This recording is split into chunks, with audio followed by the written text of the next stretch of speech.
খবর শুনছেন প্রভাত সংবাদ চ্যানেল থেকে। আজ জানাবো পশ্চিমবঙ্গ দেশ ও বিশ্বের বাছাই করা গুরুত্বপূর্ণ 30টি তাজা সংবাদ। শুরুতেই জানিয়ে দেব সংবাদ শিরোনাম। কালো শাল গায়ে দিল্লি সফরে মমতা। এবার কলকাতায় একই কালো শাল পরে এলেন নির্বাচন কমিশনার জ্ঞানেশ কুমার। রাজনৈতিক মহলে শুরু জোর জল্পনা। নির্বাচন কমিশনের ফুল বেঞ্চের সঙ্গে বৈঠক রাজনৈতিক দলগুলির। রাজ্যে আইন শৃঙ্খলার কথা তুলে 2 ধাপে ভোট করানোর দাবি বিরোধীদের। আমাকে বলছে ডোন্ট শাউট। কমিশনের বৈঠক শেষে বিস্ফোরক অভিযোগ চন্দ্রিমার। মহিলা ভোটারদের টার্গেট করার অভিযোগ তুলল তৃণমূল। ভোটের ডিউটি করলে কত টাকা পাবেন সরকারি কর্মীরা? 2026 বিধানসভা নির্বাচনের আগে সামনে এলো সম্ভাব্য ভাতা ও সুবিধার তালিকা। বৈশাখের শুরুতেই কি বাংলায় বড় প্রশাসনিক রদবদল? মুখ্যমন্ত্রীকে সময় বেঁধে কড়া ডেডলাইন দিলেন শুভেন্দু অধিকারী। রাজ্য পুলিশের সুযোগ নেই, প্রতি বুথে কেন্দ্রীয় বাহিনী মোতায়েনের দাবি। সিসিটিভি বন্ধ হলেই ভোট বন্ধের প্রস্তাব নিয়ে চাঞ্চল্য। ভোটের মুখে মন্ত্রীর হাত থেকে দপ্তর কেড়ে নিলেন মমতা। প্রশাসনিক মহলে জোর জল্পনা ও রাজনৈতিক চর্চার তুঙ্গে। লোক সমাগমের অভাবে দাঁড়ালো না রথ। বিজেপির পরিবর্তন যাত্রার সভা ভেস্তে যাওয়ায় তীব্র কটাক্ষ শাসক দলের। কারো 3টে বউ 18টা বাচ্চা। এসআইআর ইস্যুতে বিস্ফোরক মন্তব্য শুভেন্দু অধিকারীর। রাজনৈতিক মহলে বিতর্ক। কলকাতা সফরে নির্বাচন কমিশনার জ্ঞানেশ কুমারকে ঘিরে গো ব্যাক স্লোগান। পুজো দিয়ে পরিস্থিতি সামাল দেওয়ার চেষ্টা। পয়লা বৈশাখের পরেই কি বাংলায় ভোট? নির্বাচন কমিশনের আগেই বড় ঘোষণা করলেন শুভেন্দু অধিকারী। দিল্লিতে বুলডোজার অ্যাকশন। খুনি নিজামুদ্দিনের বাড়ি গুড়িয়ে দিল প্রশাসন। এলাকায় চাঞ্চল্য। যুবসাথীর টাকা এখনো পাননি? কেন দেরি হচ্ছে? কারা আগে টাকা পাচ্ছেন? জানুন পুরো কারণ। কাল বিজেপি চলে গেলে তখন কোথায় যাবেন? প্রশাসনের উদ্দেশ্যে কড়া বার্তা মুখ্যমন্ত্রী মমতার। বাংলায় নতুন রাজনৈতিক সমীকরণ তৈরির ইঙ্গিত। শুভেন্দুর নিশানায় শাসক দল ও মুসলিম জোট। ভোটের আগে মলয় ঘটককে ঘিরে মমতার কড়া পদক্ষেপের জল্পনা। রাজনৈতিক মহলে তুমুল চর্চা। রোহিঙ্গা অনুপ্রবেশ নিয়ে বিস্ফোরক অভিযোগ। শিলিগুড়ি থেকে তৃণমূলকে নিশানা বিরোধী দলনেতার। ডালমে কুচ কালা হ্যায়। বাংলার রাজ্যপাল বদলের কারণ খুঁজে বের করবেন বলে জানালেন মুখ্যমন্ত্রী। মে মাসের পর চেয়ার থাকবে তো? পুলিশ বৈঠকের পর নির্বাচন কমিশনার জ্ঞানেশকে কড়া বার্তা মমতার। মোদির ব্রিগেডে যোগ দিতে 10টি স্পেশাল ট্রেন। উত্তরবঙ্গ থেকে কত লোক নিয়ে যাচ্ছে বিজেপি, তা নিয়ে চর্চা। পুলিশ নয়, সিভিক ভলেন্টিয়ারদের বদলের নির্দেশিকা জারি ভবানী ভবনের। আইনগত বৈধতা নিয়ে প্রশ্ন। কমিশনের বৈঠকে উত্তেজনা। অভিযোগের জবাব দিতে উঠতেই আইপিএস বিনীতকে ধমক দিয়ে বসালেন জ্ঞানেশ কুমার। ভোটার তালিকা থেকে নাম বাদ পড়ার আশঙ্কা। 2 ছেলের নামও বিবেচনায়। চরম আতঙ্কে গলায় দড়ি দিয়ে আত্মহত্যা পৌরার। থেতলে ও কুপিয়ে নৃশংস খুন। হাড় হিম করা ঘটনার জেরে তোলপাড় গোটা বাংলা। ধর্মতলার ধর্ণামঞ্চে আন্তর্জাতিক পদক জয়ী সুপ্রিয়া। চাকরির আশ্বাস দিলেন মুখ্যমন্ত্রী মমতা। তৃণমূলের গোষ্ঠীদ্বন্দ্ব সামলাতে হাওড়ায় নামানো হলো র্যাফ। উত্তেজনা ছড়ালো এলাকায়। ইরান আমেরিকা সংঘাতের প্রভাব কি পড়বে ভারতে? ফিচের রিপোর্টে উদ্বেগজনক ইঙ্গিত। সাহস থাকা ভালো, দুঃসাহস ভালো নয়। নির্বাচন কমিশনার জ্ঞানেশকে সরাসরি সতর্কবার্তা মমতার। মালদায় চরম উত্তেজনা। সিভিক ভলেন্টিয়ারদের বিরুদ্ধে জনপ্রতিনিধিদের গায়ে হাত তোলার অভিযোগ। পরিবারতন্ত্র নিয়ে সরাসরি চ্যালেঞ্জ অভিষেকের। এক পরিবার থেকে একজন রাজনীতিতে শাহকে বিল আনার দাবি। এতক্ষণ শুনছিলেন সংবাদ শিরোনাম। বিস্তারিত খবর শোনানোর পূর্বেই আপনাদের কাছে করব একটি ছোট্ট অনুরোধ। আমাদের চ্যানেলে নতুন হয়ে থাকলে চ্যানেলটি সাবস্ক্রাইব করে পাশে থাকবেন। আসছি বিস্তারিত খবরে। দিল্লি সফরে গিয়ে মুখ্যমন্ত্রী মমতা বন্দ্যোপাধ্যায় কালো শাল গায়ে উপস্থিত হওয়াকে ঘিরে ইতিমধ্যেই রাজনৈতিক মহলে শুরু হয়েছিল নানা জল্পনা। সেই ঘটনার রেশ কাটতে না কাটতে এবার কলকাতা সফরে এসে নির্বাচন কমিশনার জ্ঞানেশ কুমারকেও একইভাবে কালো শাল গায়ে দেখা গেল। এই ঘটনাকে ঘিরে রাজ্যের রাজনৈতিক মহলে নতুন করে চর্চা শুরু হয়েছে।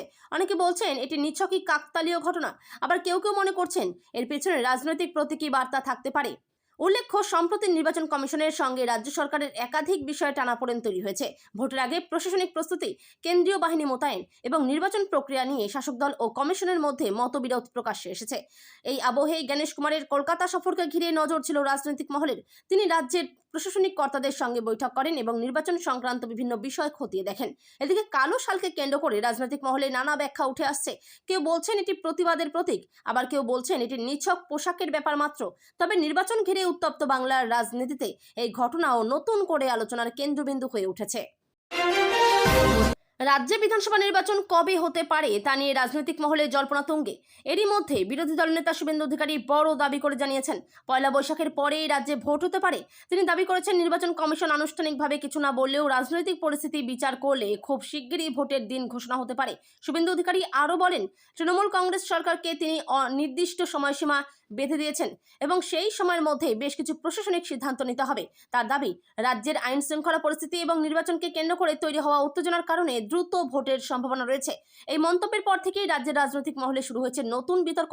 শাসক দলের পক্ষ থেকে অবশ্য এই মন্তব্যকে গুরুত্ব দিতে রাজি নন অনেক নেতা। তাদের মতে, নির্বাচন কমিশনই ভোটের সময়সূচি ঘোষণা করে এবং বিরোধী দলের এই ধরনের মন্তব্য শুধুই রাজনৈতিক প্রচারের অংশ। তবে ভোটের সম্ভাব্য সময় নিয়ে এখন থেকেই জোর চর্চা শুরু হয়েছে রাজ্যের বিভিন্ন রাজনৈতিক শিবিরে। নির্বাচন কমিশনের গুরুত্বপূর্ণ সদস্য গণেশ কুমারের কলকাতা সফর ঘিরে উত্তেজনা ছড়ায় শহরের বিভিন্ন জায়গায়। তিনি শহরে পৌঁছানোর পর কিছু রাজনৈতিক কর্মী ও সংগঠনের পক্ষ থেকে গো ব্যাক স্লোগান তোলা হয় বলে জানা গেছে। এই ঘটনাকে কেন্দ্র করে কিছু সময়ের জন্য পরিস্থিতি উত্তপ্ত হয়ে ওঠে। তবে প্রশাসনের পক্ষ থেকে দ্রুত পরিস্থিতি নিয়ন্ত্রণে আনা হয়। গণেশ কুমার এরপর একটি মন্দিরে পুজো দেন এবং সাংবাদিকদের মুখোমুখি হয়ে সংক্ষিপ্ত প্রতিক্রিয়া জানান। তিনি বলেন, নির্বাচন কমিশনের কাজ হল নিরপেক্ষ ও শান্তিপূর্ণ নির্বাচন নিশ্চিত করা। সেই লক্ষ্যে তিনি রাজ্যে এসেছেন এবং প্রশাসনের সঙ্গে আলোচনা করছেন। রাজ্যের বিভিন্ন জেলা প্রশাসন ও পুলিশ কর্তাদের সঙ্গে বৈঠক করে তিনি নির্বাচন সংক্রান্ত প্রস্তুতি খতিয়ে দেখেন। এই সফরের মাধ্যমে নির্বাচন কমিশন রাজ্যের পরিস্থিতি সরেজমিনে পর্যালোচনা করছে বলেই মনে করা হচ্ছে। এদিকে গো ব্যাক স্লোগানের ঘটনাকে কেন্দ্র করে রাজনৈতিক চাপানোতরও শুরু হয়েছে। আসন্ন নির্বাচনকে সামনে রেখে নির্বাচন কমিশনের ফুল বেঞ্চ রাজনৈতিক দলগুলির সঙ্গে গুরুত্বপূর্ণ বৈঠক করে। এই বৈঠকে রাজ্যের বিভিন্ন রাজনৈতিক দলের প্রতিনিধিরা উপস্থিত ছিলেন এবং নির্বাচন সংক্রান্ত নানা বিষয় তুলে ধরেন। বৈঠকে বিরোধী দলগুলির পক্ষ থেকে বিশেষভাবে দাবি তোলা হয় যে রাজ্যে ভোট 2 ধাপে করানো উচিত। তাদের দাবি, এতে নিরাপত্তা ব্যবস্থা আরও শক্তিশালী করা সম্ভব হবে এবং নির্বাচন প্রক্রিয়া আরও স্বচ্ছ হবে। কিছু দল কেন্দ্রীয় বাহিনীর পর্যাপ্ত মোতায়েনের দাবিও জানান। তারা অভিযোগ করেন, রাজ্যে আইন শৃঙ্খলা পরিস্থিতি নিয়ে অনেক সময় উদ্বেগ তৈরি হয়, সেই কারণে ভোটের সময় বিশেষ নজরদারি প্রয়োজন বলে তারা মনে করেন। নির্বাচন কমিশনের পক্ষ থেকে সব দলের বক্তব্য শোনা হয় এবং বিষয়গুলি খতিয়ে দেখার আশ্বাস দেওয়া হয়। কমিশন জানায়, শান্তিপূর্ণ ও নিরপেক্ষ নির্বাচন নিশ্চিত করাই তাদের প্রধান লক্ষ্য। এই বৈঠকের পর থেকেই রাজ্যে আসন্ন নির্বাচনের প্রস্তুতি আরও জোরদার হবে বলে মনে করা হচ্ছে। রাজ্যের রাজনৈতিক মহলে হঠাৎ করেই জোর চর্চা শুরু হয়েছে এক দাপুটে মন্ত্রীর দপ্তর নিয়ে। সূত্রের খবর, ভোটের আবহেই নাকি সেই মন্ত্রীর হাত থেকে গুরুত্বপূর্ণ দপ্তরের ক্ষমতা কেড়ে নেওয়া হয়েছে। যদিও সরকারিভাবে এই বিষয়ে স্পষ্ট কিছু জানানো হয়নি, তবে প্রশাসনিক মহলে এই নিয়ে নানা আলোচনা চলছে। রাজনৈতিক পর্যবেক্ষকদের মতে, নির্বাচনকে সামনে রেখে প্রশাসনিক দিক থেকে কড়া বার্তা দিতে চাইছেন মুখ্যমন্ত্রী মমতা বন্দ্যোপাধ্যায়। অনেকে মনে করছেন, দলের ভেতরে শৃঙ্খলা বজায় রাখা এবং প্রশাসনিক কাজে গতি আনতেই এই পদক্ষেপ নেওয়া হতে পারে। এদিকে শাসক দলের একাংশের মতে, দপ্তরের কাজকর্ম নিয়ে কিছু অসন্তোষ ছিল বলেই এই সিদ্ধান্ত নেওয়া হয়েছে। ভোটের আগে সরকারের ভাবমূর্তি ঠিক রাখতে মুখ্যমন্ত্রী বেশ কিছু প্রশাসনিক পরিবর্তনের পথে হাঁটতে পারেন বলেও জল্পনা চলছে। এই ঘটনার পর থেকেই রাজনৈতিক মহলে নানা প্রশ্ন উঠতে শুরু করেছে। যদিও তৃণমূলের তরফে কেউই প্রকাশ্যে এই বিষয়ে মুখ খুলতে চাননি, তবে প্রশাসনিক মহলে এখন একটাই আলোচনা, ভোটের আগে কি আরও বড় রদবদল হতে চলেছে? রাজ্যের আইনমন্ত্রী মলয় ঘটককে ঘিরে রাজনৈতিক মহলে হঠাৎ করে নতুন করে জল্পনা তৈরি হয়েছে। শোনা যাচ্ছে, ভোটের মুখে তাকে নিয়ে নাকি কড়া পদক্ষেপ নিতে পারেন মুখ্যমন্ত্রী মমতা বন্দ্যোপাধ্যায়। যদিও সরকারিভাবে এ বিষয়ে এখনও কোনো ঘোষণা হয়নি, তবু রাজনৈতিক মহলে এই নিয়ে ব্যাপক আলোচনা চলছে। অনেকের মতে, দলের ভেতরে কিছু বিষয় নিয়ে অসন্তোষ তৈরি হয়েছিল, সেই কারণেই হয়তো প্রশাসনিক বা সাংগঠনিক স্তরে কিছু সিদ্ধান্ত নেওয়া হতে পারে। রাজনৈতিক বিশ্লেষকদের মতে, নির্বাচনের আগে দলের ভিত মজবুত রাখতে নেতৃত্ব অনেক সময় কড়া পদক্ষেপ নেয়। এই পরিস্থিতিতে মলয় ঘটককে ঘিরে তৈরি হওয়া জল্পনা আরও বাড়িয়েছে কৌতূহল। শাসক দলের নেতারা অবশ্য বলছেন, এই সবই বিরোধীদের তৈরি করা গুজব। তাদের দাবি, দলের ভেতরে কোনো সমস্যা নেই এবং সবকিছু স্বাভাবিকভাবেই চলছে। তবে ভোটের আগে এই ধরনের আলোচনা রাজনৈতিক মহলে নতুন উত্তেজনা তৈরি করেছে। নির্বাচন কমিশনের প্রতিনিধি জ্ঞানেশ কুমারকে ঘিরে আবারও তীব্র রাজনৈতিক বার্তা দিলেন মুখ্যমন্ত্রী মমতা বন্দ্যোপাধ্যায়। একটি পুলিশ বৈঠকের পর বক্তব্য রাখতে গিয়ে তিনি বলেন, সাহস থাকা ভালো কিন্তু দুঃসাহস ভালো নয়। এরপরই তিনি ইঙ্গিতপূর্ণ মন্তব্য করে বলেন, মে মাসের পর চেয়ার থাকবে তো। এই মন্তব্যকে ঘিরেই রাজনৈতিক মহলে শুরু হয়েছে তীব্র বিতর্ক। অনেকেই মনে করছেন নির্বাচন কমিশনের ভূমিকা নিয়ে অসন্তোষ প্রকাশ করতেই এই মন্তব্য করেছেন মুখ্যমন্ত্রী। গত কয়েকদিন ধরে নির্বাচন সংক্রান্ত নানা বিষয়ে রাজ্য সরকার এবং কমিশনের মধ্যে মতবিরোধের খবর সামনে এসেছে। বিশেষ করে কেন্দ্রীয় বাহিনী মোতায়েন এবং প্রশাসনিক সিদ্ধান্ত নিয়ে এই টানাপোড়েন তৈরি হয়েছে বলে রাজনৈতিক মহলের ধারণা। মুখ্যমন্ত্রীর এই মন্তব্যকে বিরোধীরা তীব্র সমালোচনা করেছে। তাদের মতে নির্বাচন কমিশনের মতো সাংবিধানিক প্রতিষ্ঠানের বিরুদ্ধে এই ধরনের মন্তব্য ঠিক নয়। তবে তৃণমূলের পক্ষ থেকে বলা হয়েছে, মুখ্যমন্ত্রী কেবল নিজের মতামতই প্রকাশ করেছেন। প্রধানমন্ত্রী নরেন্দ্র মোদীর ব্রিগেড সমাবেশকে কেন্দ্র করে উত্তরবঙ্গে জোর প্রস্তুতি শুরু করেছে বিজেপি। দলীয় সূত্রে জানা যাচ্ছে, এই সভায় বিপুল সংখ্যক সমর্থক নিয়ে যাওয়ার পরিকল্পনা করা হয়েছে। শোনা যাচ্ছে, উত্তরবঙ্গের বিভিন্ন জেলা থেকে সমর্থকদের নিয়ে যেতে অন্তত 10টি বিশেষ ট্রেনের ব্যবস্থা করা হয়েছে। এই খবর সামনে আসতেই রাজনৈতিক মহলে নতুন করে আলোচনা শুরু হয়েছে।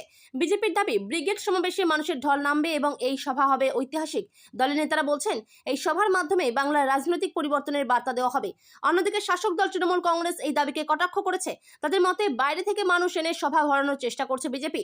রাজনৈতিক বিশ্লেষকদের মতে, আসন্ন নির্বাচনের আগে এই ধরনের বড় সভা দুই দলের শক্তি প্রদর্শনের ক্ষেত্র হয়ে উঠছে। তাই ব্রিগেড সমাবেশকে কেন্দ্র করে রাজ্যের রাজনৈতিক উত্তেজনা আরও বাড়ছে। নির্বাচন কমিশনের ভূমিকা নিয়ে আবারও তীব্র প্রতিক্রিয়া জানালেন মুখ্যমন্ত্রী মমতা বন্দ্যোপাধ্যায়। তিনি বলেন, সাহস থাকা ভালো কিন্তু দুঃসাহস কখনো ভালো নয়। এই মন্তব্যের মাধ্যমে তিনি নির্বাচন কমিশনের প্রতিনিধি জ্ঞানেশ কুমারকে পরোক্ষভাবে সতর্কবার্তা দিয়েছেন বলে মনে করা হচ্ছে। মুখ্যমন্ত্রী আরও বলেন, প্রত্যেকেরই নিজের সীমা বা লক্ষণ রেখা জানা উচিত। এই বক্তব্যের পর থেকে রাজনৈতিক মহলে শুরু হয়েছে নতুন বিতর্ক। বিরোধীরা বলছেন, নির্বাচন কমিশনের বিরুদ্ধে এই ধরনের মন্তব্য গণতান্ত্রিক ব্যবস্থার জন্য ভালো নয়। তাদের দাবি, কমিশন স্বাধীনভাবে কাজ করছে এবং রাজ্য সরকার অযথা চাপ সৃষ্টি করার চেষ্টা করছে। অন্যদিকে তৃণমূলের নেতারা বলছেন, মুখ্যমন্ত্রী শুধু নিজের অবস্থান পরিষ্কার করেছেন। তাদের মতে, বাংলার মানুষের স্বার্থ রক্ষার জন্যই তিনি এই মন্তব্য করেছেন। এই ঘটনাকে কেন্দ্র করে রাজ্যের রাজনৈতিক উত্তেজনা আরও বেড়েছে। রাজ্যের জনপ্রিয় প্রকল্প যুবসাথী নিয়ে আবারও চর্চা শুরু হয়েছে। অনেক উপভোক্তার অভিযোগ, এখনো পর্যন্ত তাদের অ্যাকাউন্টে টাকা পৌঁছায়নি। ফলে স্বাভাবিকভাবেই প্রশ্ন উঠছে, কেন এই দেরি হচ্ছে এবং কারা আগে এই টাকা পাচ্ছেন। প্রশাসনিক সূত্রে জানা গেছে, এই প্রকল্পের টাকা পর্যায়ক্রমে দেওয়া হয়, অর্থাৎ সব উপভোক্তার কাছে একসঙ্গে টাকা পৌঁছায় না। প্রথমেই যাদের আবেদনপত্র যাচাই সম্পন্ন হয়েছে এবং যাদের নথিপত্র ঠিকঠাক রয়েছে তাদের অ্যাকাউন্টেই আগে টাকা পাঠানো হয়। এছাড়াও অনেক ক্ষেত্রে ব্যাংক অ্যাকাউন্টের তথ্য বা আধার সংক্রান্ত তথ্য মিল না থাকলেও টাকা পৌঁছতে দেরি হতে পারে। প্রশাসনের পক্ষ থেকে জানানো হয়েছে, যাদের তথ্য সঠিক এবং যাচাই সম্পন্ন হয়েছে তারা ধাপে ধাপে এই সুবিধা পাবেন। কিছু ক্ষেত্রে নতুন আবেদনকারীদের তথ্য যাচাই করতে সময় লাগছে বলেও জানা গেছে। সেই কারণেই অনেকের টাকা এখনো অ্যাকাউন্টে পৌঁছায়নি। সরকারি মহলের দাবি, প্রকল্পের সুবিধা যাতে সঠিকভাবে উপভোক্তাদের কাছে পৌঁছায় সেই জন্য সব তথ্য ভালোভাবে পরীক্ষা করা হচ্ছে। তাই কিছুটা দেরি হলেও শেষ পর্যন্ত যোগ্য প্রত্যেকেই এই প্রকল্পের সুবিধা পাবেন। তবে অনেক যুবক যুবতী দ্রুত টাকা পাওয়ার আশায় অপেক্ষা করছেন। ফলে এই প্রকল্পের টাকা কবে সম্পূর্ণভাবে সবার কাছে পৌঁছবে সেই দিকেই এখন নজর রয়েছে।